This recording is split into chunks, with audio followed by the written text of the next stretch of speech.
ربكما تكذبان يسأله من في السماوات والأرض كل يوم هو في شان فبأي آلاء ربكما تكذبان سنفرغ لكم أيها الثقلان فبأي آلاء ربكما تكذبان يا معشر الجن والإنس إن استطعتم أن تنفذوا من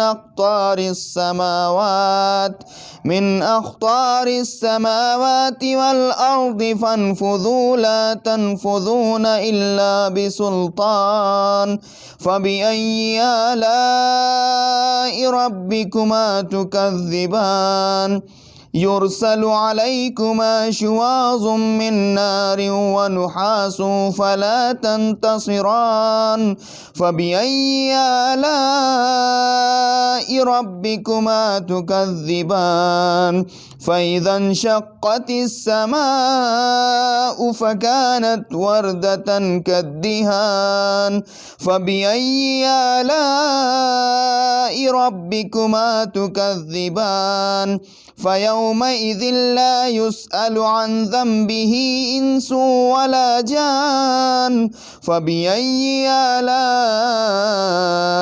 ربكما تكذبان يعرف المجرمون بسيماهم فيؤخذ بالنواصي والأقدام فبأي آلاء ربكما تكذبان هذه جهنم التي يكذب بها المجرمون يطوفون بينها وبين حميم آن فبأي آلاء ربكما تكذبان ولمن خاف مقام ربه جنتان فبأي آلاء ربكما تكذبان ذواتا أفنان فبأي آلاء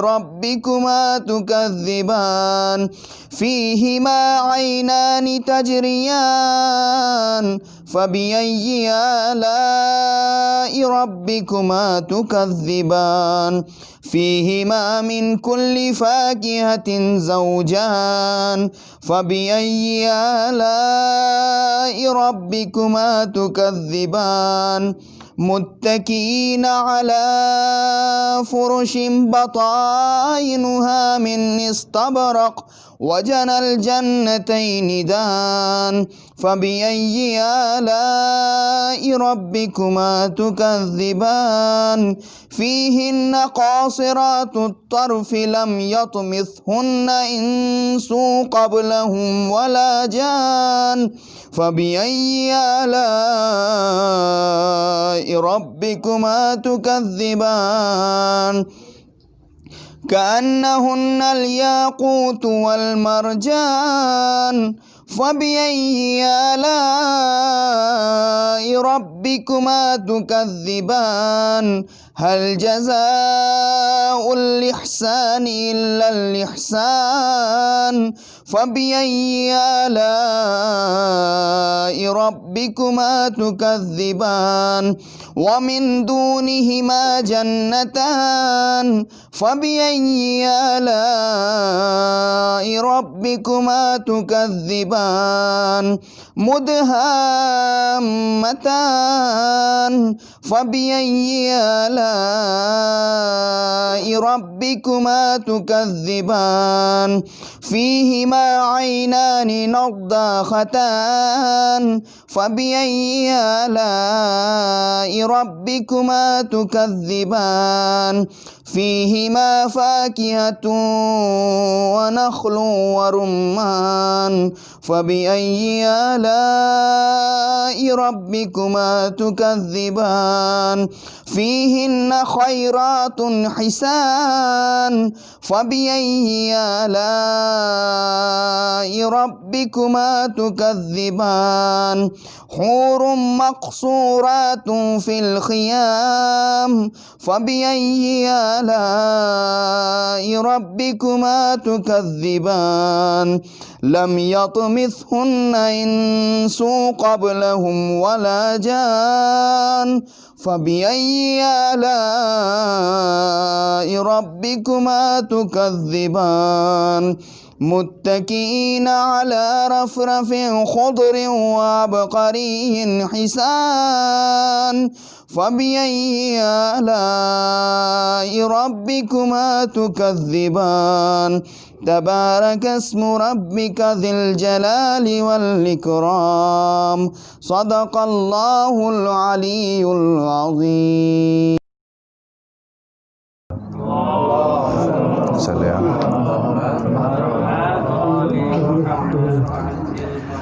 سمجھ فرمائیے گا کہ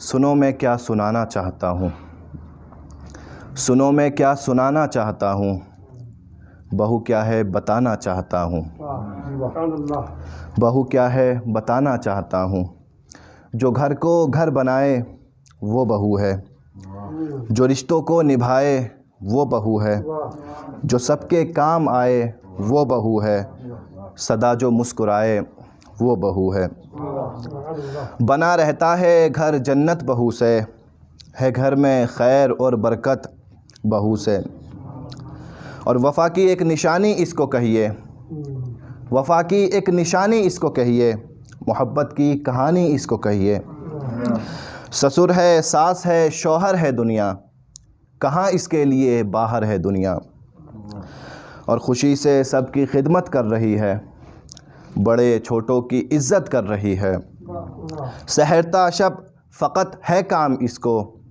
سحرتا شب فقط ہے کام اس کو، کسی لمحہ نہیں آرام اس کو، کسی لمحہ نہیں آرام اس کو، یہی ہے نامہ اعمال اس کا، سناتا ہوں میں اب کچھ حال اس کا، یہ اپنے گھر کا آنگن چھوڑتی ہے، یہ اپنے گھر کا آنگن چھوڑتی ہے، یہ اپنی ماں کا دامن چھوڑتی ہے، جہاں گزرا تھا بچپن چھوڑتی ہے، کلی ہو کر یہ گلشن چھوڑتی ہے، کلی ہو کر یہ گلشن چھوڑتی ہے، کلی ہو کر یہ گلشن چھوڑتی ہے، پریشانی مگر ہوتی بہت ہے، بچھڑ کے ماں سے یہ روتی بہت ہے، یہ دل پر رکھ کے پتھر آ گئی ہے، یہ دل پر رکھ کے پتھر آ گئی ہے، یہ اپنا چھوڑ کر گھر آ گئی ہے، چلی اپنا مقدر آزمانے، نئی دنیا نئی بستی بسانے، یہ گھر پہ یہ دل پر اب رکھ کے پتھر آ گئی ہے،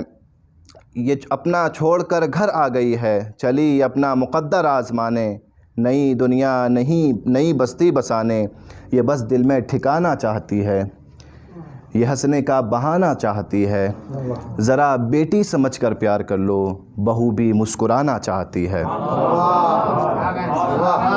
بہو بھی مسکرانا چاہتی ہے، ذرا بیٹی سمجھ کر پیار کر لو، بہو بھی مسکرانا چاہتی ہے، مگر کب مسکرائی تم نے دیکھا، خوشی سے کھلکھلائی تم نے دیکھا، مجھے آیا نظر آنکھوں کے اندر، عجب خاموش اشکوں کا سمندر، عجب خاموش اشکوں کا سمندر، اسے دنیا نے آخر کیا دیا ہے، محبت کا صلہ کیسا دیا ہے، محبت کا صلہ کیسا دیا ہے، اسی کو جا بلب کرتی ہے دنیا، ادا حق اس کا کب کرتی ہے دنیا، ادا حق اس کا کب کرتی ہے دنیا، اور جو حالات گزرتے ہیں وہی سماعت فرمائیے گا کہ ادا حق اس کا کب کرتی ہے دنیا، یہی بن بات جھگڑے جھیلتی ہے، یہی ہر ایک کے تانے جھیلتی ہے، یہی بن بات جھگڑے جھیلتی ہے، یہی ہر ایک کے تانے جھیلتی ہے، کبھی تو کہہ دیا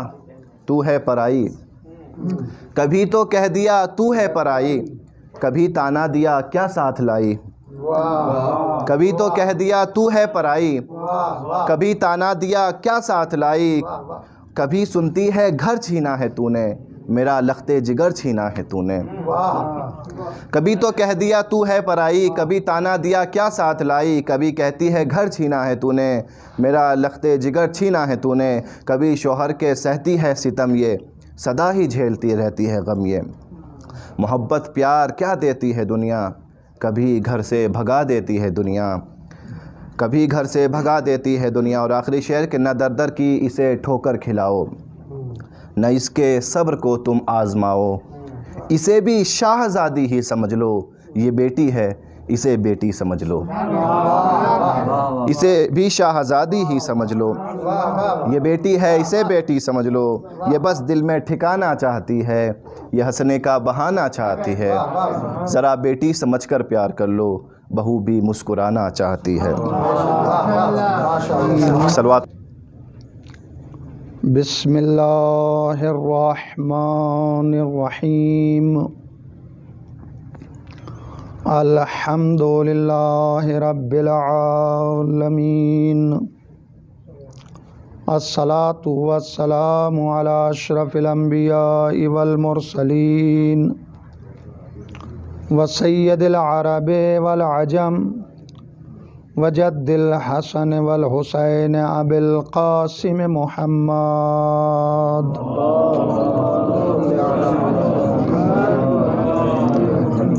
وآلہ الطیبین الطاہرین المعصومین المظلومین، الذین اذھب اللہ عنہم الرجس وطہرہم تطہیرا۔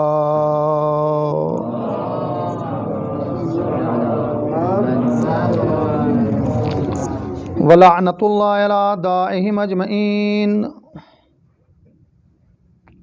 مِنَ الْأَوَّلِينَ إِلَى الْآخِرِينَ، أَمَّا بَعْدُ، بسم اللہ الرحمن الرحیم۔ قال الرسول صلی اللہ علیہ وآلہ وسلم، ما اکرم امرأته الا کریم، ولا اہانہا الا لئیم۔ صلوات پڑھ دے محمد و آل محمد۔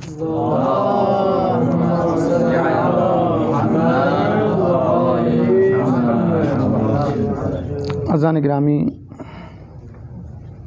بہت ہی مختصر وقت میں اور چند باتیں، چند گزارشات آپ لوگوں کی خدمت میں پیش کرنا ہے۔ یقیناً آج کا سماج تبدیل ہو چکا ہے، تمام قوانین بدل گئے، فکریں، سوچ بدلتی جا رہی ہے، اور جسے دنیا ترقی کہہ رہی ہے، اگر غور سے دیکھا جائے تو سماج تنزلی کی طرف جا رہا ہے۔ آج آپ بخوبی جانتے ہیں کہ کوئی گھر ہوگا کہ جس میں شکایت نہ ہو، کوئی گھر ہوگا کہ جس میں جھگڑا نہ ہو رہا، کوئی گھر ہوگا کہ جس میں پریشانیاں نہ آ رہی ہوں۔ اور زیادہ تر آپ جب بھی ملاحظہ کریں گے تو دیکھیں گے کہ کہیں میاں بیوی کا جھگڑا ہے، تو کہیں ساس اور بہو کا جھگڑا ہے، تو کہیں نند کا بھابھی کے ساتھ جھگڑا ہے۔ جیسے بھی آپ دیکھیں، دیکھتے چلے جائیں آپ، تو لہذا جھگڑا ہی جھگڑا ہو رہا ہے، سکون نہیں ہے، اطمینان نہیں ہے، چین نہیں ہے، ہر ایک کسی نہ کسی زاویے سے مصیبت میں پھنسا ہوا ہے۔ ایسا کب ہوتا ہے؟ ایسا کب ہوتا ہے کہ جہاں کسی نہ کسی زاویے سے جھگڑا رہے، کسی نہ کسی اعتبار سے مشکلات میں رہے، کسی نہ کسی اعتبار سے پریشانی میں رہے، بھائی کس چیز کی پریشانی؟ کھانے کی پریشانی نہیں ہے، رہنے کی پریشانی نہیں ہے، لیکن جب سے یہ آئی ہے اس نے جدا کر لیا ہے، اس نے چھین لیا ہے۔ یہ شکایت اکثر دیکھی گئی ہے، اس نے چھین لیا ہے، اس نے پورے گھر کو جہنم بنا دیا ہے جب سے یہ آئی ہے۔ میرے دوست اگر غور کر لیا ہوتا، یہ خود سے نہیں آئی ہے، اسے کوئی لے کے آیا ہے۔ اگر یہ بات جو آج کہہ رہے ہو لانے سے پہلے سوچ لی ہوتی تو شاید اس جگہ تک معاملہ نہ پہنچتا۔ صلوات پڑھ دے محمد و آل محمد پر۔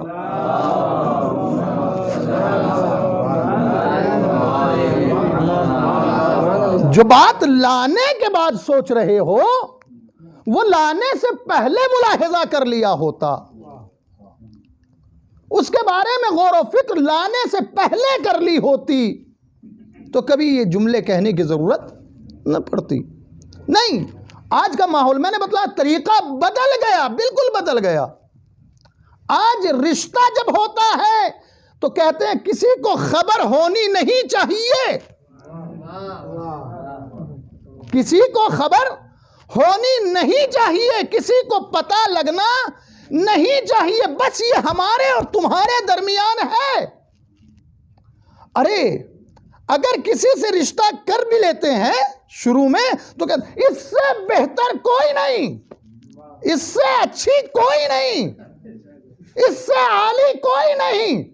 میرے بھائی جسے تم عالی کہہ رہے تھے، جسے تم افضل کہہ رہے تھے، 2 دن میں آنے کے بعد گھر بدلنے سے کیا خراب ہو جاتا ہے؟ کیا یہ وہی نہیں ہے کہ جو عالی تھی، جو بہترین تھی؟ یہ ہوا کیوں؟ اس لیے کہ ہم نے قانون پر عمل نہیں کیا۔ اسلام کہہ رہا ہے جب رشتہ کرو تو مشورہ کرو، اسلام کہہ رہا ہے جب رشتہ کرو تو سب چیزوں کو دیکھو، سب اچھائیوں کو ملاحظہ کرو، ہر اعتبار سے مشورہ کرو، پھر اس کے بعد رشتہ کرتے ہوئے ہم مشورے کے محتاج نہیں۔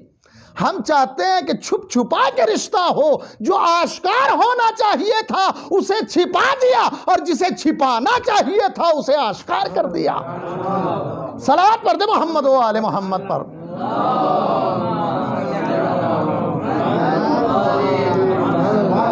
بس جس چیز کو چھپنا چاہیے تھا اسے آشکار، اور جس چیز کو آشکار ہونا چاہیے تھا اسے چھپا دیا۔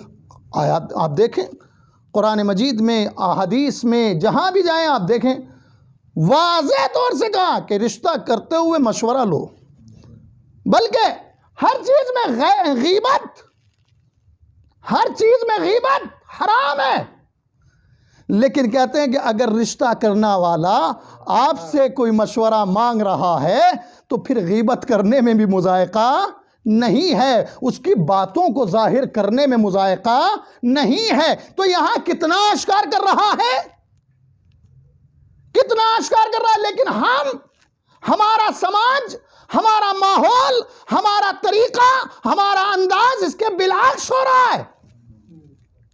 پھر آپ دیکھیں شریعت کو، جب شادی ہو جائے تو اپنے گھر کے معاملات کو باہر نہ نکالو، اپنے آپ میں ایک دوسرے کو صبر سے، تحمل سے کام لو، تم اسے سمجھو وہ تمہیں سمجھے، تم اس کی برداشت کرو وہ تمہاری برداشت کرے۔ لیکن عکس ہے کہ نہیں ہے؟ ذرا سی بات ہوتی ہے، گھر تو گھر محلے والے سنتے ہیں، محلہ تو محلہ شہر والے سن لیتے ہیں۔ یہ کیا ہو رہا ہے؟ جب عکس قانون بدل جائیں، جب رسمیں تبدیل ہو جائیں تو پھر اسی طرح بربادی آتی ہے۔ صلوات پڑھ دے محمد و آل محمد پر۔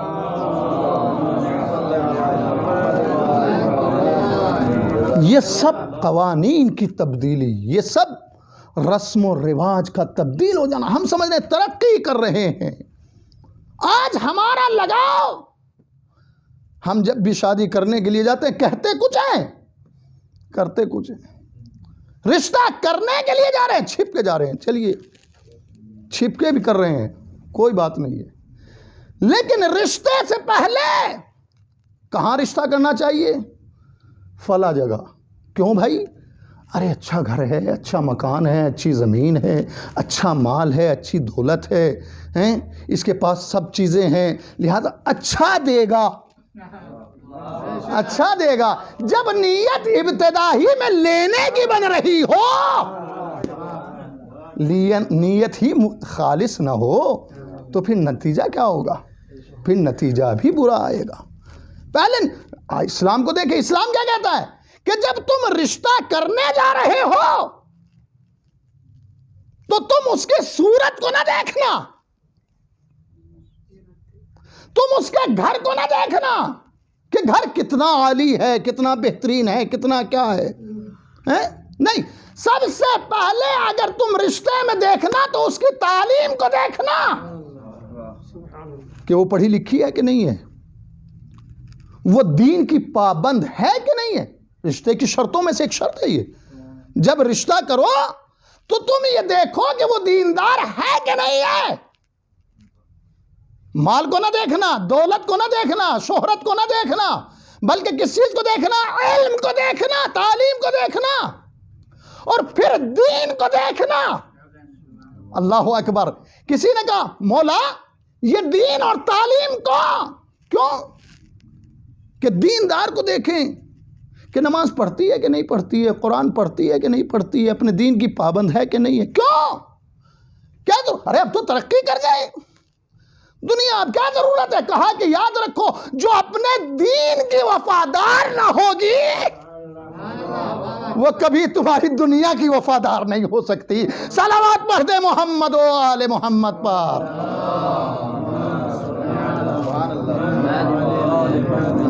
جو تمہارے دین کے وفادار نہیں ہو سکتی وہ تمہارے کبھی بھی دنیا کی وفادار نہیں ہو سکتی.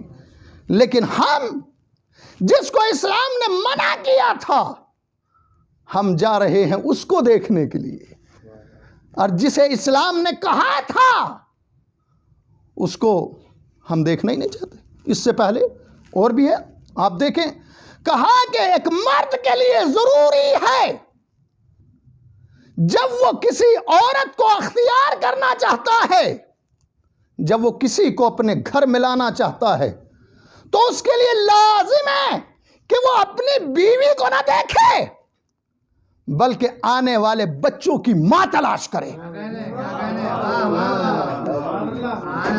آنے والے بچوں کی ماں تلاش کرے.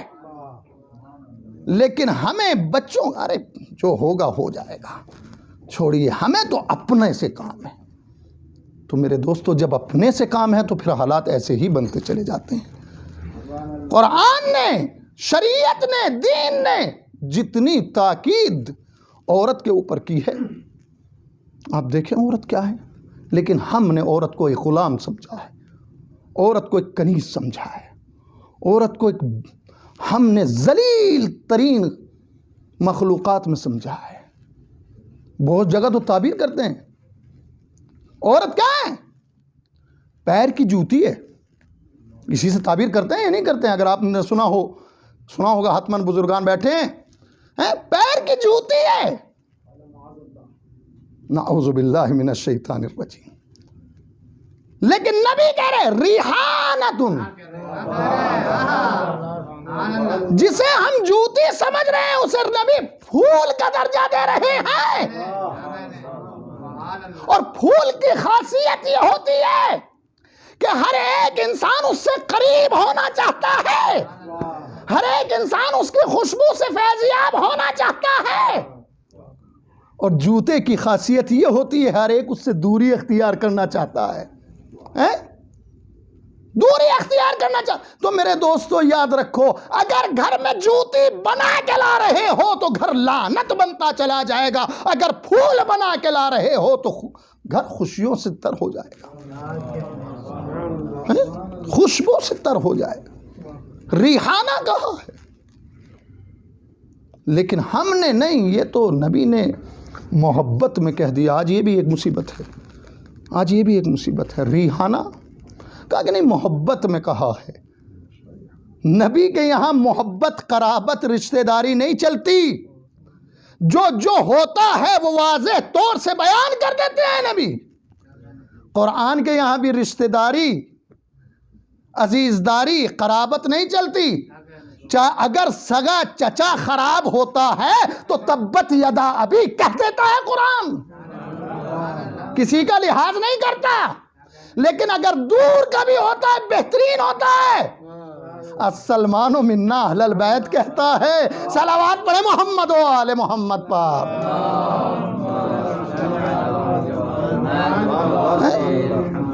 آپ دیکھیں یہاں ہم نے ان چیزوں کو نہیں, حقائق ہیں یہ. آپ دیکھیں کیا فرمایا, ما اکرم امرأتہ الا کریم. اپنی عورت کا, اپنی عورت کی عزت, اپنی عورت کا احترام, اپنی عورت کی عظمت کو نہیں بجا لائے گا مگر کریم انسان, اور اپنی عورت کی توہین نہیں کرے گا مگر لعیم انسان. اب عزیزان گرامی, اب ہر انسان اپنے آپ خود اندازہ لگا سکتا ہے کہ وہ کتنا کریم ہے یا کتنا لعیم ہے. صلوات پڑھتے محمد و آل محمد پر.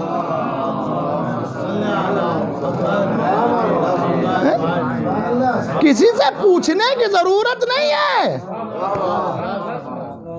کسی کے پاس جانے کی ضرورت نہیں ہے, کسی سے حساب نکلوانے کی ضرورت نہیں ہے. روزانہ تم اپنے بارے میں خود اندازہ کر سکتے ہو. جتنے تم اپنی بیوی کے ساتھ محبت سے پیش آ رہے ہو اتنا تمہارا کرم ظاہر ہوتا جا رہا ہے, اتنی تمہاری کرامت بڑھتی جا رہی ہے. اور جتنا تم اپنی بیوی کی توہین کر رہے ہو اتنی تمہاری لعامت ظاہر ہوتی جا رہی ہے, تم لعیم بنتے جا رہے ہو. تو رسول نے فقط بتایا نہیں بلکہ دنیا کو میزان دے کے چلے گئے. اپنے آپ کو تولتے چلے جاؤ, خدا سے قریب ہوتے چلے جاؤ. صلوات پڑھ دے محمد و آل محمد پر.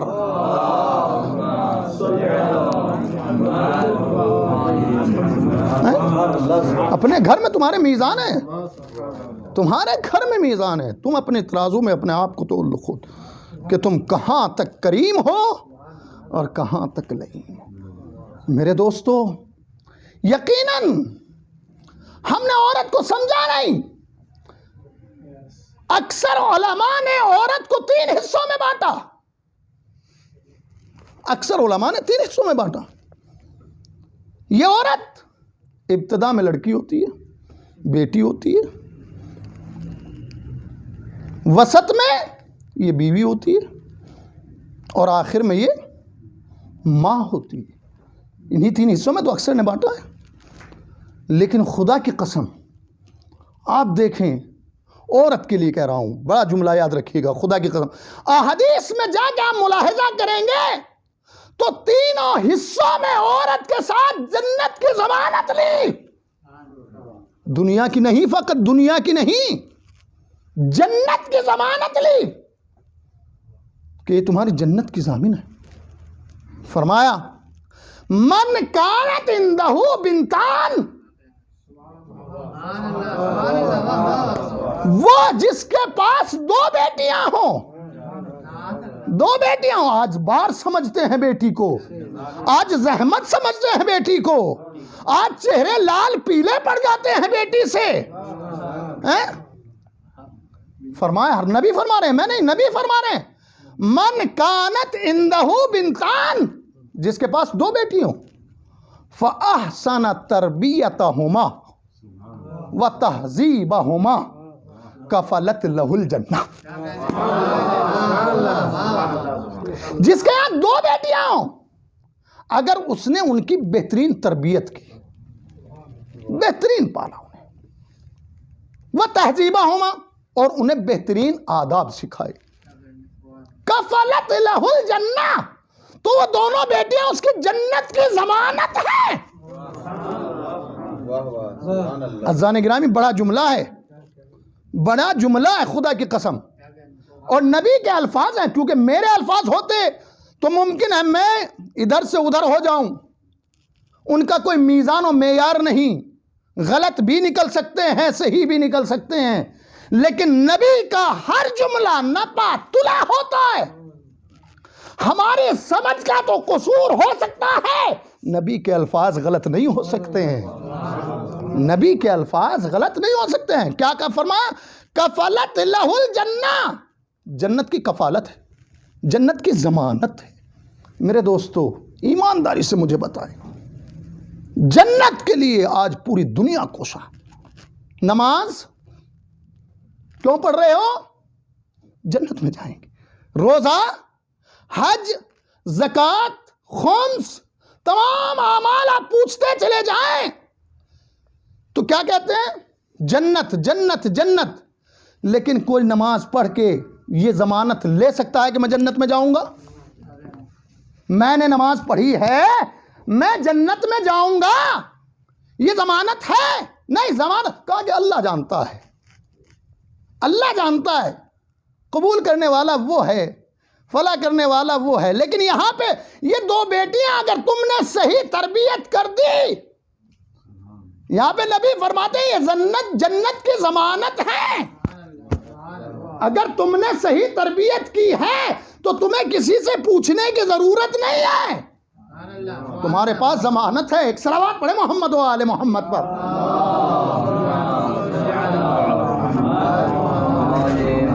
تمہارے پاس جنت کی ضمانت ہے۔ یہ تھا ایک دور کہ اگر دو بیٹی ہو جائیں تو گھبراؤ نہیں۔ آپ حدیثوں میں جائیں، کسی لڑکے کے لیے جملے نہیں ملیں گے جس پر ہم فخر کرتے ہیں۔ میں نے کہا قانون بدل گئے، موازین بدل گئے، الٹے ہو گئے، چہرے پہ خوشی لڑکے کے آنے سے ہوتی ہے ہمارے یہاں۔ یہ کون سا قانون ہے؟ چہرے پیلے پڑ جاتے ہیں، لال پڑ جاتے ہیں، سرخ ہو جاتے ہیں کہ لڑکی آ گئی۔ یہ کون سا قانون ہے؟ یہ زمانہ جاہلیت کا قانون ہے۔ قرآن نے کہا وَظَلَّ وَجْهُهُ مُسْوَدًّا، اس کا چہرہ کالا پڑ گیا۔ کیوں پڑ گیا؟ بیٹی آ گئی، اسی لیے انہوں نے بیٹی کو دیکھنا نہیں چاہا، زمین میں درگور کر دیا۔ لیکن نبی نے آنے کے بعد اس قانون کو بدل کے کبھی سینے سے لگایا، کبھی آنکھوں سے لگایا، کبھی ہاتھوں سے دکھایا، کبھی احترام کے لیے کھڑے ہو گئے۔ نبی نے قانون بدل دیا۔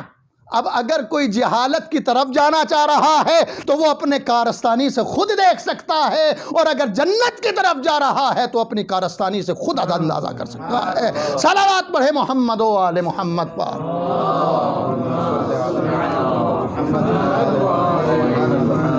تو ایک دور بیٹی کا نبی فرما رہے ہیں اگر صحیح تہذیب سکھا دے، صحیح تربیت کر دے، کفلت لہ الجنہ، تو اس کی جنت کی ضمانت ہے۔ دوسرا دور بیوی کا۔ بیوی کا، بیوی کیا ہے؟ ہم سمجھتے ہیں بہت زحمت ہے، لیکن میں زیادہ نہیں کہنا چاہتا، اس لیے کہ آپ لوگوں کا وقت بڑا قیمتی وقت ہے۔ فقط ایک دو باتیں اور زحمت تمام کر دوں گا۔ عزیزان گرامی، ہم نے سمجھا کہ یہ ہماری غلام ہے، شوہر بھی حاکم ہم ہیں، تم ہمارے ذریعے ہو، ہم چاہیں جب نکال دیں، ہم چاہیں جب داخل کر دیں، جاؤ لے کے آؤ، یہ لے آؤ۔ اور یہی نہیں بلکہ اس کے بھائیوں کو، انہیں بھی ہم جو ہے کیا سمجھتے ہیں؟ خاک کے برابر سمجھتے ہیں۔ یہی طریقہ ہے دنیا، تعجب کی بات ہے۔ لیکن آئیے اسلام میں دیکھیے اسلام کیا کہتا ہے۔ عزیزان گرامی، تاریخ میں جب آگے پڑھیں گے، حدیث میں پڑھیں گے، فرمایا ان المرأة لزوجہ لتکمیل ایمانہ۔ اللہ اکبر، کہ عورت اپنے شوہر کے لیے ایمان کی تکمیل ہے۔ اللہ اکبر، آپ سمجھ رہے ہیں؟ آپ سمجھ رہے ہیں؟ جس کی خاطر پوری زندگی، جس پر پورا دار و مدار، ہر جگہ ایمان پوچھا جائے گا، ہر جگہ۔ کچھ جگہ نماز چھوٹ جائے گی، روزے چھوٹ جائیں گے، نہیں پوچھا جائے گا۔ اس دنیا سے جانے کے بعد سب سے پہلا سوال کیا ہوتا ہے؟ ایمان ہی کا ہوتا ہے۔ تیرا خدا کون ہے؟ تیرا رسول کون ہے؟ تیرا امام کون ہے؟ یہ کیا ہے؟ یہ ایمانی تو ہے، یہی تو عقیدہ ہے۔ جو عورت ایک مرد کے ایمان کی تکمیل کا سبب ہو، ہم اسے خاک بھی نہ سمجھیں، ہم اسے بیکار سمجھتے جائیں تو مجھے بتلائیں کہ ہم قریب ہوں گے کہ یہ دور ہو جائیں گے اسلام سے؟ ہمارا مجتمع صحیح سالم رہے گا کہ خراب بن جائے گا؟ اسی لیے تو فرمایا، کسی نے پوچھا نماز پڑھ رہے ہیں، ہماری نماز قبول ہو رہی ہے نہیں ہو رہی ہے؟ نماز قبول ہو رہی ہے نہیں ہو رہی ہے؟ ہر ایک نماز پڑھتا ہے، ہم ہر ایک کی کہہ دیتے ہیں کہ نہیں اللہ جانتا ہے، اللہ جانتا ہے۔ نہیں، امام زین العابدین علیہ السلام ارشاد فرماتے ہیں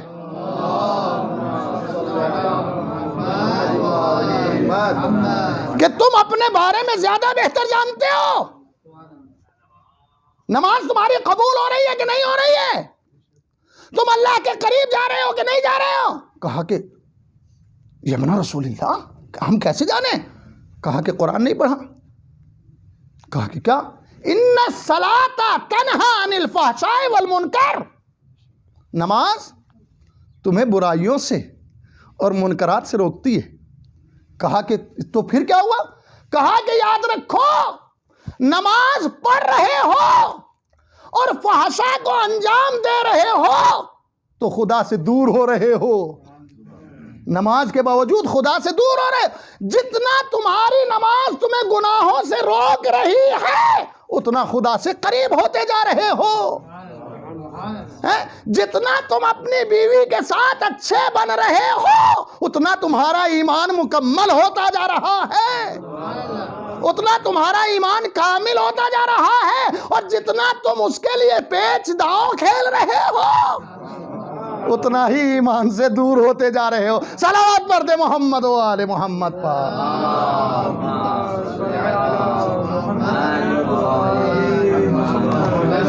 عزیزان گرامی، یہ گھر گھر کی کہانی ہے، میں اپنے لیے پڑھ رہا ہوں واقعاً۔ ایک اور صلوات پڑھ دے محمد و آل محمد پر۔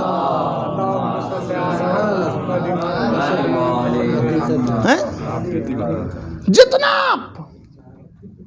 ایمان کے کمال کا، یہ تکمیل ایمان کا سبب ہے۔ اور اسی لیے امام خمینی علیہ الرحمہ فرماتے ہیں ان المرأۃ، کہ عورت نصف ایک صلوات پڑھ دے محمد و آل محمد پر۔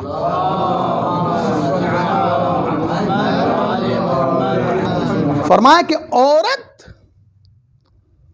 دنیا کے لیے اس پورے کائنات میں آدھا حصہ رکھتی ہے، اس پورے سماج کا آدھا حصہ ہے، آدھا حصہ۔ پھر اس کے بعد فرمایا اور اگر اس کی تربیت بہترین ہو جائے تو آدھا دوسرا حصہ تربیت ہو جاتی ہے۔ تو اس کا مطلب کیا ہے کہ عورت کا دور سماج میں پورا ہے، اسی کے ذریعے سے سماج بہترین عروج پا سکتا ہے اور اسی کے ذریعے سے انحطاط کا سبب بن سکتا ہے۔ صلوات پڑھ دے محمد و آل محمد پر۔ اللہم صل علی محمد۔ اگر اس عورت کو ہم نے بہترین بنا لیا تو کیا ہے؟ سماج بہترین۔ اس لیے کہ یاد رکھیں، آنے والی نسل پہ سب سے زیادہ اثر اگر کسی کا پڑتا ہے، سب سے پہلا مدرسہ اگر کوئی ہے، سب سے پہلا کالج اگر کوئی ہے بچے کے لیے، تو وہ ماں ہے۔ ماں ہے، ماں نے صحیح تربیت اگر کی ہے تو یاد رکھو پھر بچہ کہیں بھی چلا جائے وہ گمراہ نہیں ہو سکتا۔ سب سے پہلا تین ہی تو دور ہیں، بچے کی تربیت کے تین ہی دور ہیں، چوتھا دور نہیں ہے۔ احادیث سے اگر پوچھیں گے تو فرمایا 7 سال تک بچہ بادشاہ ہوتا ہے، ماں باپ غلام ہوتے ہیں. سبا سنا بات. پھر فرمایا 7 سے 14 تک بچہ غلام ہوتا ہے، ماں باپ حاکم ہوتے ہیں. ماں باپ حاکم. پھر فرمایا 14 سے 21 تک وہ بچہ وزیر اور مشاور ہوتا ہے. 14 سے 21 تک وہ بچہ مشاور اور وزیر ہوتا ہے آپ کا. آپ اس سے مشورت لیں. پھر اس کے بعد فرمایا 21 کے بعد اب اسے چھوڑ دو، اب اسے آزاد کر دو، اب اسے غلام نہ بناؤ، اب اسے اپنا مجبور نہ بناؤ. اب جیسا تم نے 21 سال میں اس کے ساتھ انجام دیا ہے، ان 21 سالوں کو دیکھتے چلے جاؤ، نتیجے حاصل کرتے چلے جاؤ. صلوات پڑھ دے محمد و آل محمد پر.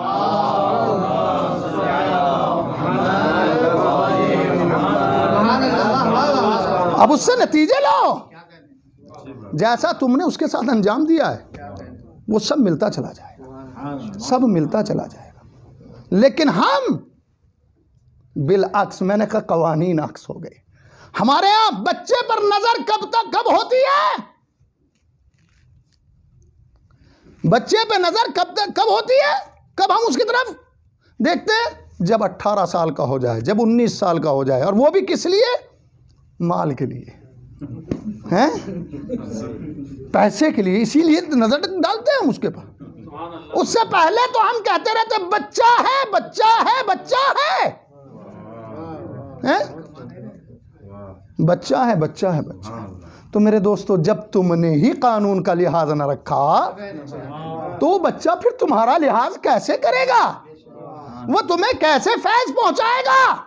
اگر تم نے 21 سالوں میں اسے فیض پہنچایا ہوتا تو حتماً یہ قدرت کا وعدہ ہے، یہ قدرت کا وعدہ ہے. جیسا بو گے ویسا کاٹو گے، نتیجہ ہے. تو تیسری بات، میری بات اور بات تمام کر دیتا ہوں، معذرت چاہتا ہوں، وقت آپ لوگوں کا زیادہ لیا، لیکن یاد رکھیے تیسری بات کیا ہے. تیسرا دور، پہلا دور لڑکی، میں نے کہا صحیح تربیت کی، رسول فرماتے ہیں جنت کی ضامن. دوسرا دور بیوی، کہا کہ تم نے اس کے ساتھ بہترین سلوک انجام دیا تو تمہارے ایمان کی تکمیل کا سبب، تکمیل ایمان. چوتھا دور ماں کا ہے. واضح حدیث ہے آپ کے سامنے، ہیں؟ الجنت تحت اقدام الامہات. اللہ اکبر. جنت تمہاری ماں کے قدموں کے نیچے ہے. یہ کیوں فرما رہے ہیں؟ اب بھی جنت کا حصول دیکھ رہے ہیں. تیسرے دور میں بھی اگر ہم نے ماں کو ماں سمجھ کے کام انجام دیے تو جنت سے گھبرانا نہیں، جنت تمہیں مل جائے گی، جنت تمہیں مل جائے گی. جنت کی ضمانت ہے، دنیا میں نہیں. آج ہم دیکھتے ہیں دنیا میں ہم ماں باپ دعائیں کر رہے ہیں، فلاں کر رہے ہیں، ہم سمجھ رہے ہیں بس ماں باپ کی دعا دعا دعا. نہیں نہیں، یہ ماں اور باپ ایسے ہیں، زندہ رہے تب بھی خیرات کے، تب بھی تمہارے لیے خیر ہے، اور مر جائیں تب بھی تمہارے لیے خیر ہے. لیکن اگر تم انہیں ماں باپ سمجھتے ہو، اگر تم انہیں ماں باپ سمجھتے ہو، زندگی کی بات نہیں کرتا، ہر ایک جانتا ہے، موت کی بات کرتا ہوں، بس بات تمام کر دوں گا. سمجھے ماں باپ کو. فرمایا ایک شخص نبی کریم کے پاس آیا، یا نبی اللہ، آج پریشانی ہے نا، ہر گھر میں پریشانی ہے. میں نے کہا ہر گھر میں پریشانی ہے، ہر گھر دشواریوں سے گزر رہا ہے، مشکلات سے گزر رہا ہے، دو چار ہو رہا ہے. ایک شخص آیا اور آنے کے بعد، یا نبی اللہ، میں بہت پریشان ہوں،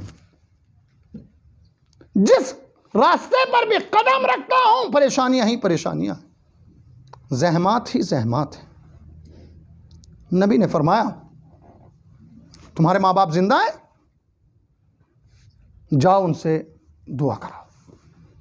جیسے نبی نے یہ کہا ان سے دعا کراؤ. وہ آیا تھا نبی کے پاس دعا کرانے کے لیے. بڑی بات ہے، بڑی بات عزیزان گرامی. وہ آیا تھا نبی کے پاس دعا کرانے کے لیے. میرے راستے چاروں طرف سے بند ہو گئے ہیں، نبی کھلوا دیجئے، آپ دعا کر دیجئے، آپ میرے راستوں کے ضامن بن جائیں۔ نبی کہہ رہے ہیں جاؤ، ماں باپ زندہ ہے، ان سے جا کے دعا کرو، ان سے کہو وہ تمہارے حق میں دعا کریں۔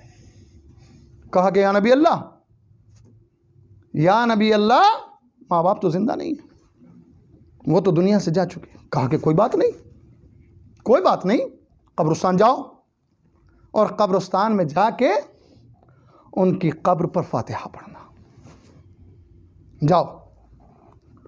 اب دیکھیں بدبختی کہاں سے آ رہی ہے، بس یاد رکھیں عزیزان گرامی، بڑی توجہ، بس صاحبان علم بیٹھے ہوئے۔ کہا کہ یا نبی اللہ وہ تو مر چکے ہیں، کہا کہ جاؤ ان کی قبر پہ فاتحہ پڑھو۔ کہا کہ یا نبی اللہ قبر بھی نہیں جانتا۔ اللہ اکبر، دیکھ رہے ہیں راستے کیوں بند ہو رہے ہیں؟ جنہوں نے اپنے ماں باپ کو پہچاننا چھوڑ دیا ہو، اپنے ماں باپ کو جاننا چھوڑ دیا ہو۔ آج یہی تو عالم ہو رہا ہے کہ قبرستان ہم کب جاتے ہیں؟ جب کوئی مر جاتا ہے، پھر اس کے بعد ہمیں توفیق نہیں ہوتی، ہمیں توفیق نہیں ہوتی کہ ہم جا کے ماں کی قبر پہ یا باپ کی قبر پہ فاتحہ پڑھ سکیں۔ کہا کہ اچھا، دیکھیں پھر بھی نبی کہتے ہیں کوئی بات نہیں ہے، قبرستان جانا اور جانے کے بعد ایک نشان باپ کے نام سے بنانا اور ایک نشان ماں کے نام سے بنانا،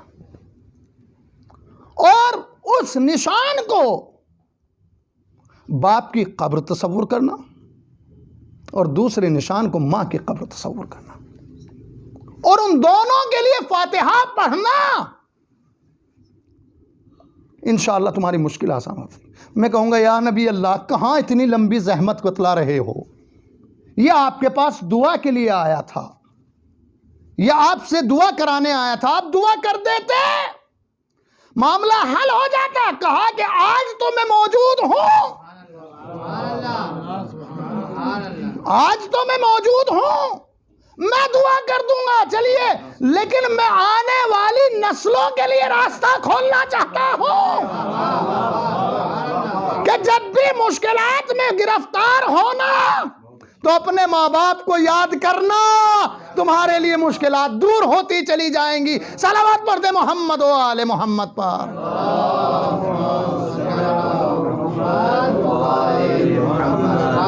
تمہارے لیے مشکلات ایک راستہ بتلا رہے ہیں نبی قیامت تک کے لیے، اور اہمیت بھی بتلا رہے ہیں۔ اسی لیے کیا فرمایا؟ اسی لیے کیا فرمایا؟ دعاء الوالد لولدہ کا دعاء النبی لامتہ۔ ایک صلوات پڑھ دے محمد و آل محمد پر۔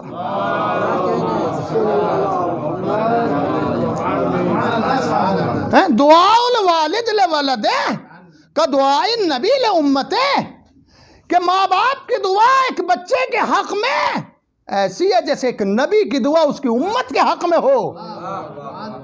دیکھ رہے ہیں ماں باپ کو کس چیز سے تعبیر کر رہے ہیں؟ ماں باپ کو تعبیر کیا ہے نبی سے، کہ یہ نبی کی طرح ہے، جس طرح نبی کی دعا سماج کو بدل سکتی ہے، اس طرح تمہاری تقدیر کو ماں باپ بدل سکتے ہیں۔ صلوات پڑھ دے محمد و آل محمد پر۔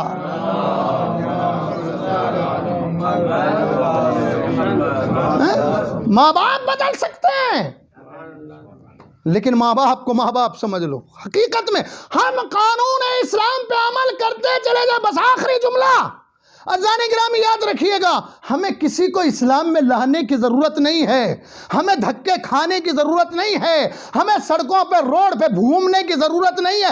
تم اسلام کے احکام پہ عمل کرتے چلے جاؤ، مخالف خود بخود مسلمان ہوتا چلا جائے گا۔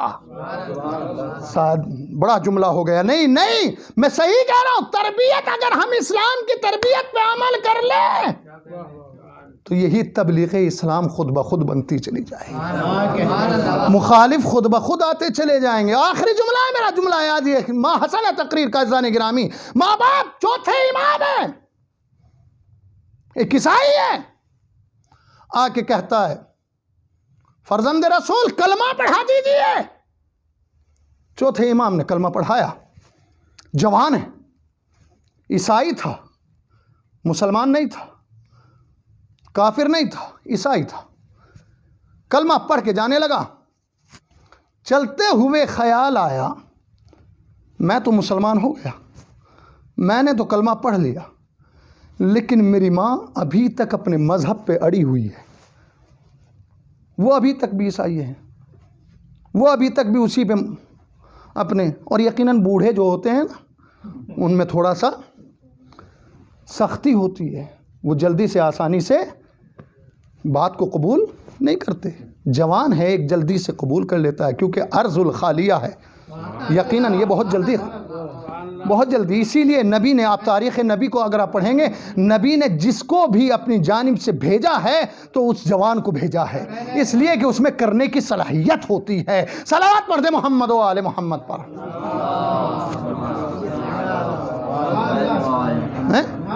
جوان جانے لگا، جیسے جانے لگا سوچنے لگا میری ماں بوڑھی ہے اور میرے دین پہ ہے نہیں، لہذا میں اس کے ساتھ کیا کروں، اس کے ساتھ کیسے پیش آؤں؟ پلٹا اور پلٹ کے آ کے کہنے لگا ہم میں سے کوئی ہوتا تو یقیناً نہ جانے کیا کیا مشورے دیتا، لیکن فرزند رسول ہے۔ آئے کہا کہ فرزند رسول میں تو مسلمان ہو گیا، لیکن میری ماں وہ عیسائی ہے، وہ اپنے مذہب پہ اڑی ہوئی ہے، وہ مانتی نہیں ہے، وہ نہ میری بات کو قبول کرنا چاہتی ہے، تو لہذا اس کے بارے میں مجھے کیا حکم دیتے ہیں؟ امام زین العابدین نے فرمایا، چوتھے امام فرماتے ہیں کہ جتنی محبت عاطفت آج تک انجام دیتا تھا مسلمان ہونے سے پہلے، اب اس کی ڈبل کر دے، اب خدمات ڈبل کر دے۔ اگر پہلے 1 گھنٹہ بیٹھتا تھا تو اب 2 گھنٹہ اس کے پاس بیٹھنے لگ، اگر پہلے 1 منٹ یا 10 منٹ کے لیے اس کے کام آتا تھا تو اب 20 منٹ آنے لگا، لہذا ڈبل کر دے، جتنی خدمات تو پہلے انجام دیتا تھا اس کی ڈبل کر دے۔ اس نے بھی جوان تھا، سونا مسلمان ہوا ہے، لہذا گیا اپنی ماں کی خدمت کرنے لگا۔ کہتے ہیں خدمت کرتا ہے، وہ ماں جو جمود پہ تھی، وہ ماں جو سختی پہ تھی، وہ ماں جو ہٹنے کے لیے تیار نہیں تھی، تاریخ کے جملے کہ چند دن ابھی گزرے ہی ہیں، اب یہ کچھ نہیں کہتا، یہ خدمت کر رہا ہے، اب یہ زور نہیں دیتا ہے، کیونکہ نبی کے فرزند رسول نے کہا ہے کہ ڈبل خدمات انجام دو، دعوت کو نہیں کہا کہ دعوت دو تم اسے، ڈبل خدمات انجام دو۔ اب کہتا ہے یہ تو خاموش ہے، چند دن خدمت کے گزرے، تو ایک مرتبہ وہی بوڑھی کہتی ہے میرے لال جلدی کر، جس کے پاس تو اسلام لے کے آیا مجھے بھی لے کے چل۔ کہا مادر گرامی آج تک تو آپ میری بات کو سننے کے لیے تیار نہیں تھی، اپنی بات پہ اڑی رہتی تھی، آج آپ کہہ رہے ہیں مجھے بھی لے کے چل۔ کہا کہ جو میں دیکھ رہی ہوں وہ تو نہیں سمجھ رہا ہے۔ کہا کہ کیا؟ کہا جب تک تو میرے مذہب پر تھا تو میری طرف توجہ ہی نہیں کرتا تھا، میری طرف دیکھتا ہی نہیں تھا، لیکن جب سے تو نے یہ مذہب اختیار کیا ہے تو ہر وقت میری خدمت میں لگا رہتا ہے، تو کیا ہوا؟ یہ میرا فرض ہے، یہ مجھے حکم ہے۔ کہا کہ یاد رکھو یہی حکم مجھے مجبور کر رہا ہے، اس لیے کہ یہ تعلیم نہیں دے سکتا، یا تو وہ خود نبی ہو یا نبی کا وصی ہو، یا تو وہ خود نبی ہو یا نبی کا وصی ہو۔ تو ایک بات تو بتلا دیا کہ تلوار کے ذریعے سے اسلام نہیں پھیلا ہے، کردار کے ذریعے سے اسلام پھیلا ہے۔ صلوات پڑھ دے محمد و آل محمد پر۔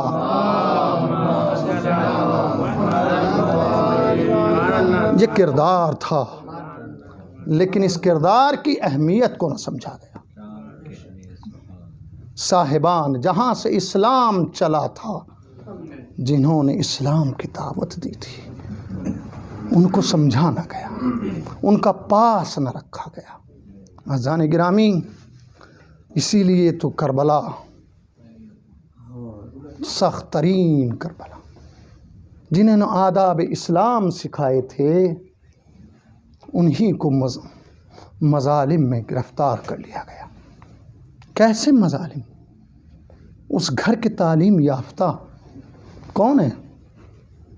عزیزان گرامی، ہم سوچتے ہیں خدا کی قسم ہم آسانی سے گزر جاتے ہیں کربلا سے، لیکن کربلا میں جو لے کے آیا ہے اگر ہم اسے سمجھ لیں، جسے لے کے آیا ہے انہیں سمجھ لیں تو کربلا ہماری سمجھ میں آئے گی۔ ہم سب سے چھوٹی شخصیت یا تو جناب علی اصغر کی ہے یا پھر حسین کی بیٹی سکینہ کی۔ آپ نے دیکھا ہے، میں فقط 2-4 جملے میں زیادہ زحمت نہیں دیتا، لیکن اللہ اکبر، ہم سکینہ کو بس بچی سمجھ کے چھوڑ دیتے ہیں، لیکن حسین کسی حکمت کی وجہ سے لے کے آئے تھے۔ حسین کسی حکمت کی وجہ سے لے کے آئے تھے، کسی کردار کی بنیاد پہ لے کے آئے تھے، جسے ہم چھوٹے، سب سے چھوٹی شخصیت سمجھتے ہیں، اگر ہم اس کے کردار کو دیکھیں، اس کے عمل کو دیکھیں تو سب سے بڑی شخصیت نظر آتی ہے۔ آپ سوچ رہے ہیں حسین جا رہے ہیں، کبھی سوچا ہم نے؟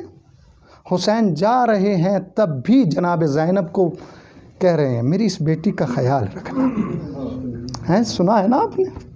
نہیں، اس سے آگے مولا کیا بتلانا چاہتے ہیں؟ اس بیٹی کا خیال رکھنا، اس بیٹی کا دھیان رکھنا۔ نہیں، اس سے آگے بڑھ کے میرا مولا فرماتے ہیں میرا اس گھر میں دل نہیں لگتا جس گھر میں سکینہ اور رباب نہ ہو۔ اللہ اکبر۔ نہیں، میں 2-4 جملے ٹہوکے کے لیے فقط آپ کو عزیزان گرامی، نہیں، اس سے بڑھ کے آپ نے سنا ہے، تمام علماء پڑھتے ہیں، مشہور ہے کہ اگر قافلے سے بچی بچھڑ جاتی ہے تو نو کے نیزہ سے سر گر جاتا ہے۔ اللہ اکبر۔ سوچ رہے ہیں آپ، یعنی نیزے پہ ضرور ہے لیکن بیٹی کی طرف دھیان ہے، بیٹی کی طرف توجہ۔ آخر اس بیٹی نے کیا کیا؟ یہ بیٹی وہ تھی کہ جس نے ظالم کے دربار کو ہلا دیا۔ یزید سب سے زیادہ پریشان کس سے ہوا؟ یہ کون روتا ہے؟ اس کے رونے سے میری نیند اڑی جاتی ہے۔ یہ کون بچی ہے؟ سمجھ رہے ہیں؟ لیکن اللہ رے جس بچی کا اتنا خیال۔ عزیزو، ایک روایت میں نے عجیب پڑھی کہ تاریخ کہتی ہے قید خانے میں بھی یہ بچی دروازے پہ کھڑی دیکھتی رہتی ہے، پرندے ادھر سے ادھر جا رہے ہیں، ادھر سے ادھر آ رہے ہیں۔ ایک دن اپنی پھوپھی سے پوچھا، پھوپھی اماں یہ پرندے کہاں جاتے ہیں؟ صبح میں اس جانب جاتے ہیں، شام میں اس جانب جاتے ہیں۔ میرے لال، صبح میں یہ اپنے گھروں سے نکلتے ہیں، شام میں یہ اپنے بچوں میں جا کے مل جاتے ہیں، اپنے گھر چلے جاتے ہیں۔ اے پھوپھی اماں، ہمیں مدینے جانا کب نصیب ہوگا؟ اے پھوپھی اماں، ہم مدینے کب جائیں گے؟ اللہ، کتنی خواہش تھی جناب سکینہ کو۔ عزیزو، سب تو مدینے چلے گئے، لیکن اگر مدینے نہ جا سکی تو یہ بچی نہ جا سکی جو حسین سے بڑا پیار کرتی تھی۔ ہاں عزیزو، یہی وجہ ہے، علماء نے لکھا ہے کہ جب قافلہ آزاد ہوا اور جانے لگا تو ایک مرتبہ رباب قبر پہ آئی، اے میرے لال سکینہ، میں تیرے پاس ہی رہوں گی، میں تجھے اکیلے قید خانے میں نہ چھوڑوں گی۔ عزیزو، امام زین العابدین آئے، نہیں مادر گرامی چلیے مادر گرامی چلیے۔ ایک مرتبہ آواز دی، میرے لال سید سجاد، میرے پاس 2 ہی تو امانتیں تھی، ایک امانت علی اصغر جس کو میں نے کربلا میں چھوڑ دیا، ارے دوسری امانت سکینہ تھی جس کے سہارے میری زندگی چل رہی تھی، وہ قید خانے میں چھوٹ گئی، میں کس کے ذریعے جیوں گی؟ تم مدینے چلے جاؤ، مجھے رہنے دو۔ انا للہ و انا الیہ راجعون۔ رضا بقضاء